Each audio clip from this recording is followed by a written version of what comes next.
आज आप लोगों को हम कैलकुलस पढ़ाएंगे। कैलकुलस में आपने फर्स्ट ईयर में अवकलन पढ़ा है, लेकिन नहीं, मैं उसका आज आपको पूरा परिचय दे रहा हूं।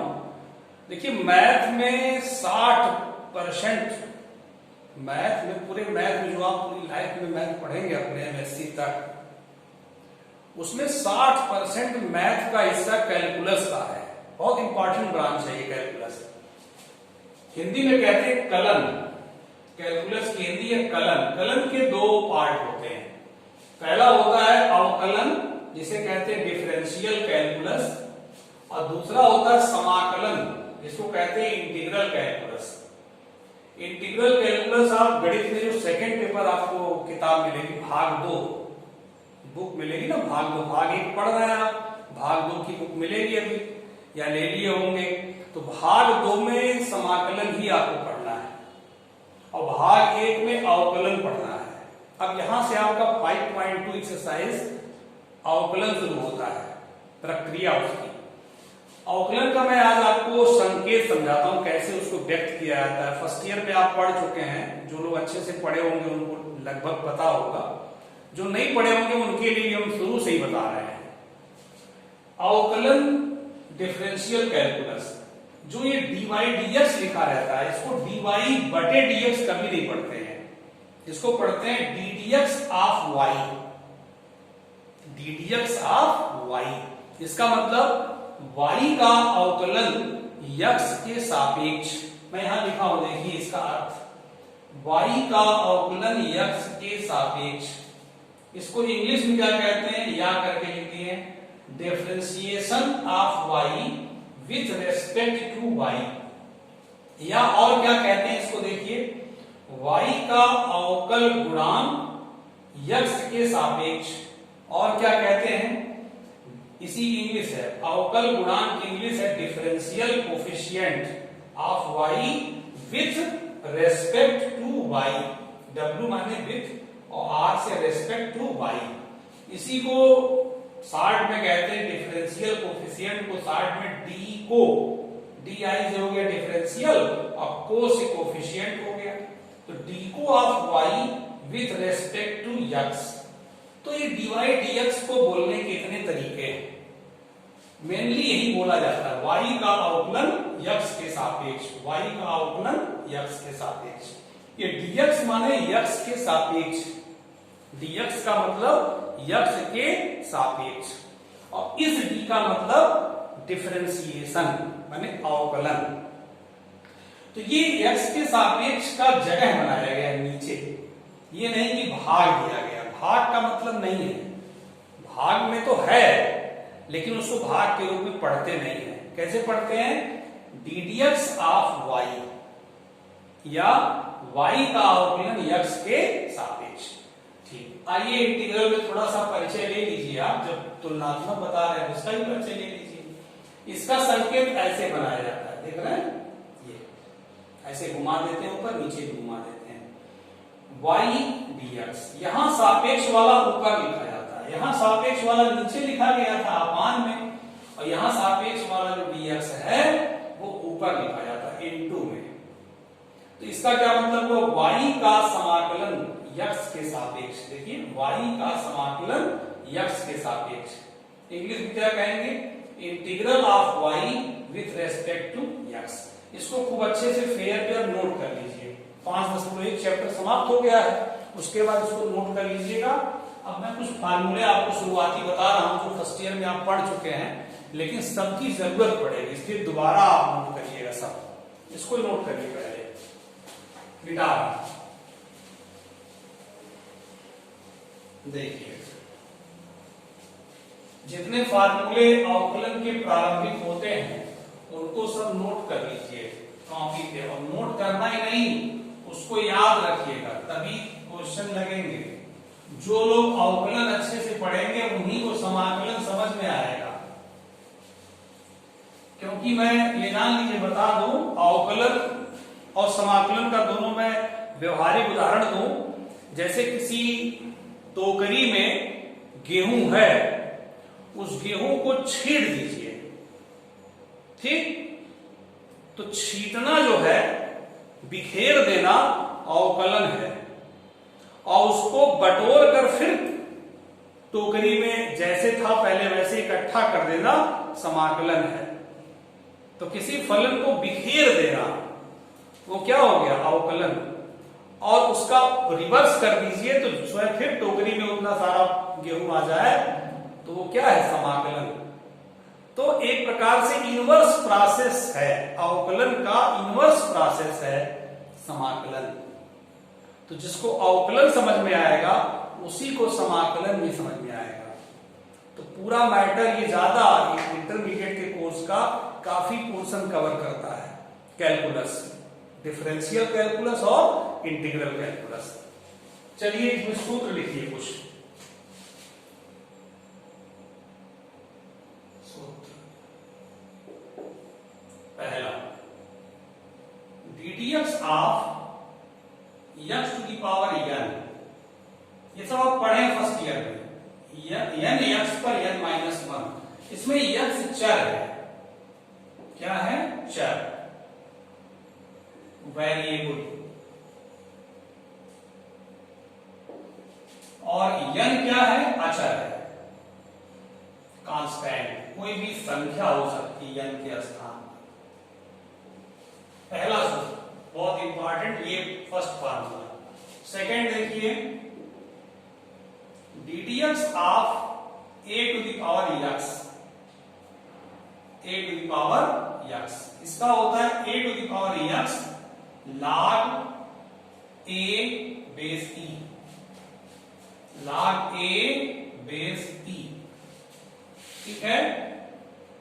अब e क्या चीज है? e कोई भी संख्या है, कोई भी संख्या, चाहे ऋणात्मक, चाहे धनात्मक, चाहे दशमलव, चाहे भिन्नात्मक। देखिए इसका मान लीजिए एग्जांपल लिख लीजिए इसका, जैसे 5 टू दी पावर x का अगर अवकलन आ गया, क्या लिखेंगे? 5 to the power x log 5 base e, ये हो गया आंसर। समझ गए? 10 टू दी पावर x का आ गया अवकलन करना, तो क्या करेंगे? 10 to the power x log 10 base e, base e रहेगा आपका। ठीक है? तो ये आपका हो गया। थर्ड देखिए सूत्र, ddx of e to the power x, इसका होता है e पर x, e पर x का अवकलन e पर x ही होता है। अब आइए त्रिकोणमितीय फलनों का देखिए, त्रिकोणमितीय फलनों का, त्रिकोणमितीय फलन का अवकलन।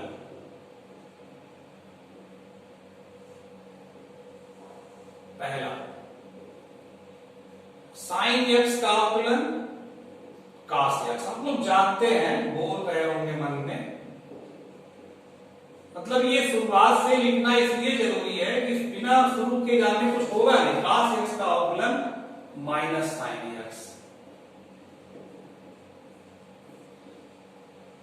tan x का अवकलन sec square x, cosec x का अवकलन minus cosec x into cot x। पांचवा, सेक x का अवकलन sec x into tan x। सब आपको याद होगा, फिर से याद कर लीजिए, नोट कर लीजिए पहले। काट x का अवकलन minus cosec square x, minus cosec square x। अब देखिए जो C वाले हैं, देखिए पहला अक्षर इसका C है, यहां देखिए है, यहां है, यहां है, उसका माइनस होता है। क्या होता है? माइनस। ये आपको पता है, बता भी दे रहे हैं, जो सी वाले शुरुआत होते हैं उनका अवकलन माइनस में होता है। ये नोट कर लीजिए सूत्र बढ़िया से।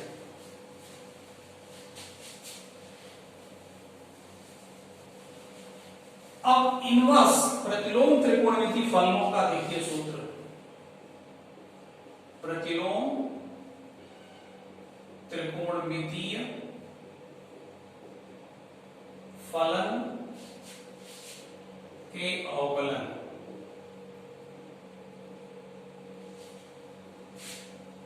देखिए first ddx of sine inverse x, इसका होगा 1/√1 माइनस एक्स स्क्वायर। दूसरा cos इनवर्स x, ये माइनस लग जाएगा, इसमें केवल माइनस लग जाएगा बस। Third sec inverse x, 1/x √x square minus 1। Fourth cosec inverse x, ये होगा -1/x स्क्वायर माइनस 1/√। इसमें माइनस लग जाएगा, मतलब ये दोनों सेम है, प्लस माइनस का अंतर, ये भी दोनों सेम है, प्लस माइनस का अंतर। पांचवा ddx tan inverse x, 1/1 plus x square. छठवां ddx cot इनवर्स x का होगा -1/1 प्लस x स्क्वायर, ये भी दोनों सेम है, प्लस माइनस का अंतर है। ये सारे फार्मूले अवकलन के हैं, इसको अच्छे से नोट कर लीजिए, फिर आगे मैं आपको बताता हूं।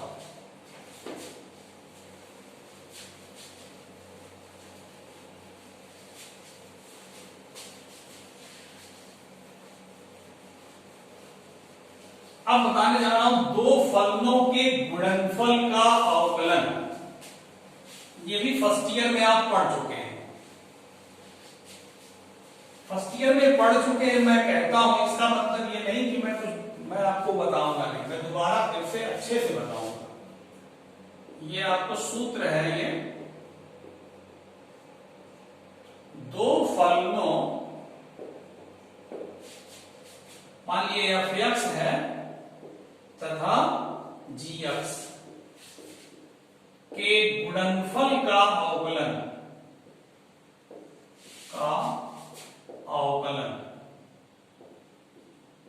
ये सूत्र है। देखिएगा, जैसे एक फलन f(x) और दूसरा g(x), दोनों का क्या है, गुणन है, इसका अवकलन करना है, ddx निकालना है। दो फलनों के गुणनफल का अवकलन ये होता है, पहला फलन ज्यों करते हो उतार लीजिए। आप चाहें तो पहला इसको मान सकते हैं, दूसरा इसको मान लीजिए, जो मर्जी करें, कोई प्रॉब्लम नहीं होती। पहला फलन फिर दूसरे का अवकलन प्लस दूसरा फलन जो करते हो उतार लीजिए और पहले फलन का अवकलन, ये फार्मूला है। ठीक है, इसको नोट कर लीजिएगा। इसका एग्जांपल देखिए, जैसे मान लीजिए e पर x sin x, ये दो फलन है। देखिए, दो फलन तभी माना जाएगा जब उसको हम सरलीकरण करके एक फलन में ना बदल पाए, मतलब हर हाल में दो फलन में ही वो है, इसका कोई सरलीकरण नहीं होगा। दो फलन है, ये पहला फलन दूसरा फलन, आपकी मर्जी है तो आप इसको पहला फलन मानिए, इसको दूसरा मानिए, कोई दिक्कत नहीं। तो पहला फलन दूसरा फलन, क्या सूत्र है, पहला फलन जो होगा जो उतार लीजिए। चलिए e पर x उतार लिए, sin x का अवकलन करिए प्लस इसके बाद दूसरा फलन उतार लीजिए, पहले फलन का अवकलन करिए। ठीक है, e पर x, sin x का अवकलन cos x, ठीक, e पर x का अवकलन e पर x, वही होता है। अब दोनों में से कॉमन क्या है, e पर x, क्या बचा, cos x plus sin x, ये आपका हो गया आंसर। ठीक है। अच्छा, अब देखिए इसके बाद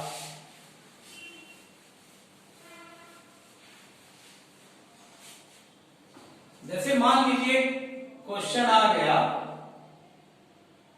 sign x into cosec x.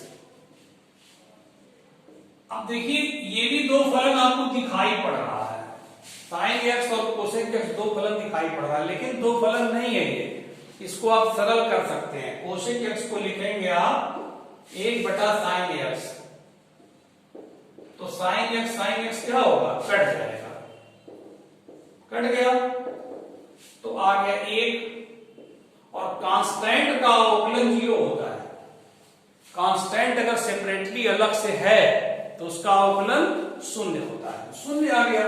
इसलिए प्रोडक्ट ऑफ टू फंक्शन का क्वेश्चन नहीं है, प्रोडक्ट ऑफ टू फंक्शन का क्वेश्चन नहीं है, गुणनफल का क्वेश्चन ये नहीं, क्योंकि गुणनफल था तो जरूर, लेकिन सरलीकरण करके एक फलन बन गया, और फलन भी ऐसा बना कांस्टेंट 0 आ गया। तो अगर सरलीकरण करके एक फलन बन जाता है तो उसको आप दो फलनों के गुणन से साफ नहीं करेंगे, अगर कर भी देंगे तो भी 0 ही आएगा, खाली समय आपका खराब होगा।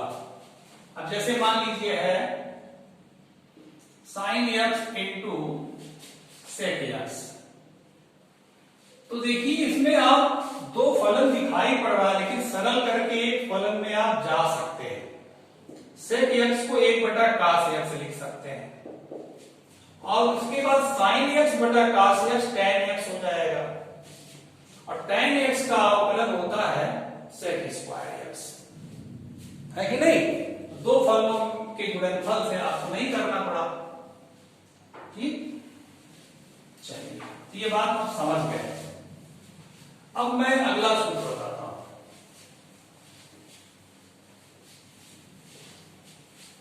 दो फलनों के भागफल का अवकलन, ये भी मेरे ख्याल से फर्स्ट ईयर में था, भागफल वाला भी। दो फलनों एफ एक्स तथा जी एक्स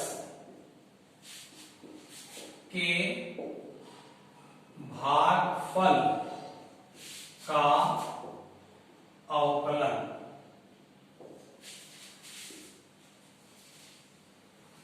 ठीक है।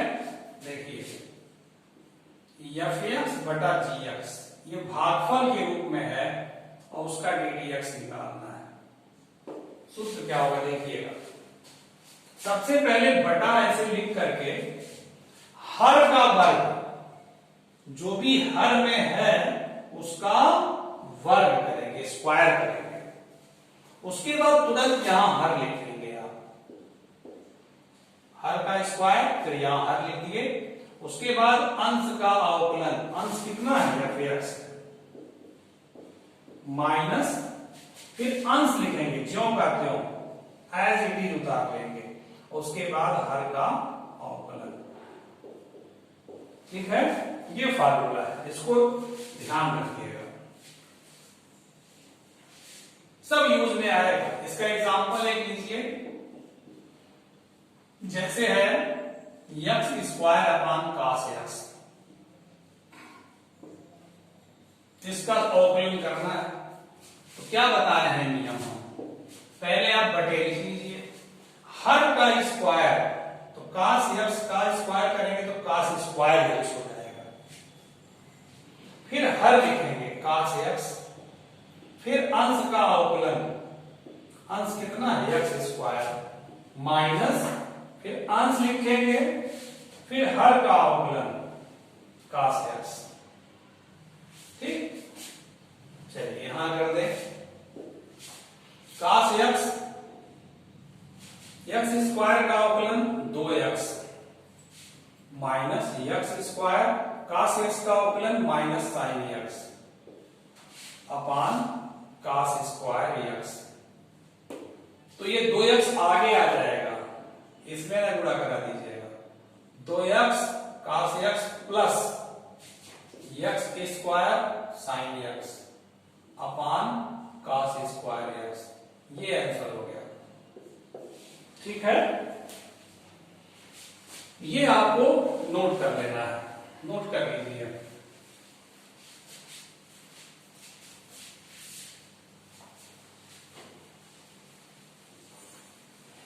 अब देखिए अवकलन में कुछ बातें और बता रहे हैं, आपकी थोड़ी प्रैक्टिस हो जाएगी तभी आप चैप्टर में अच्छे से लगा पाएंगे। डायरेक्ट चैप्टर में चल जाएंगे तो आप लगा नहीं पाएंगे। देखिए कुछ क्वेश्चन में ले रहा हूं, जैसे 5 sec x प्लस 9 e पर x plus sin x into sec x, जो भी लिख दे sec x, यहां लिख दे कुछ और 103। चलो इसका अवकलन करना है। एक आध सवाल लें, आपको फर्स्ट ईयर में था ये सब, ये है इसका पूरे का अवकलन करना है, ये क्वेश्चन है। पूरे फलन का अवकलन करना है x के सापेक्ष, ठीक है।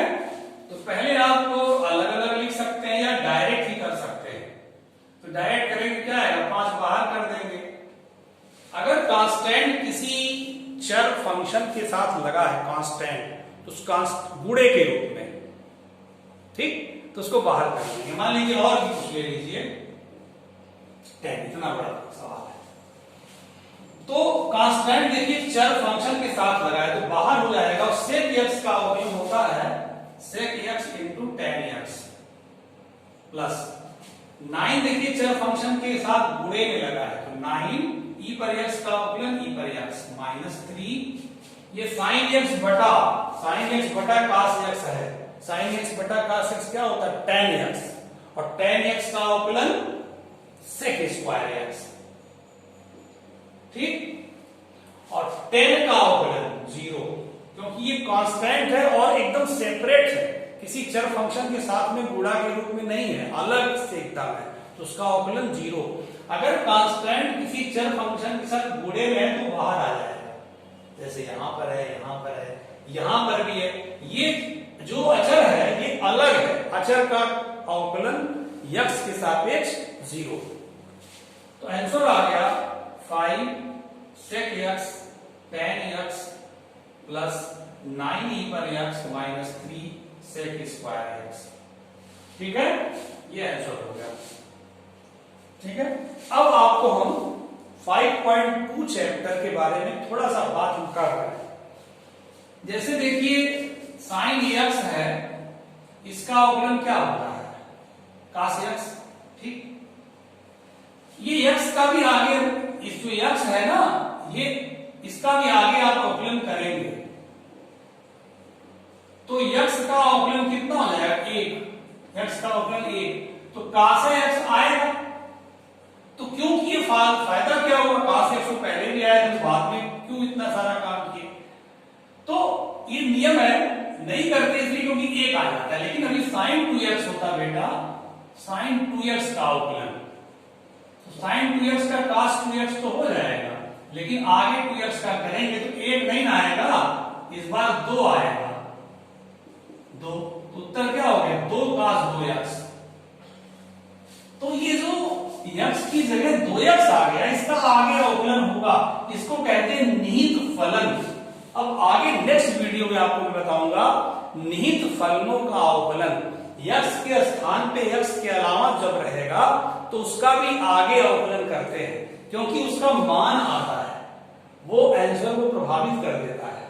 अगर खाली x रहता है तो उसका मान 1 आता है, इसलिए उसका आगे अवकलन नहीं करते। लेकिन x की जगह अगर 2x है, 3x है, कुछ और है तो उसका आगे अवकलन करेंगे, क्योंकि उसका आंसर पर प्रभाव पड़ता है, ठीक ना। इसको कहते हैं निहित फलनों का अवकलन, श्रृंखलन नियम लगता है। इसको मैं नेक्स्ट वीडियो में बहुत अच्छे से विस्तार से बताऊंगा, बहुत अच्छा समझ में आएगा, ठीक ना। तो इसको जितना आज बताएं फेयर फॉर्म अच्छे से नोट करके फिर नेक्स्ट वीडियो के लिए तैयार रहिएगा। ओके बेटा, चलते हैं।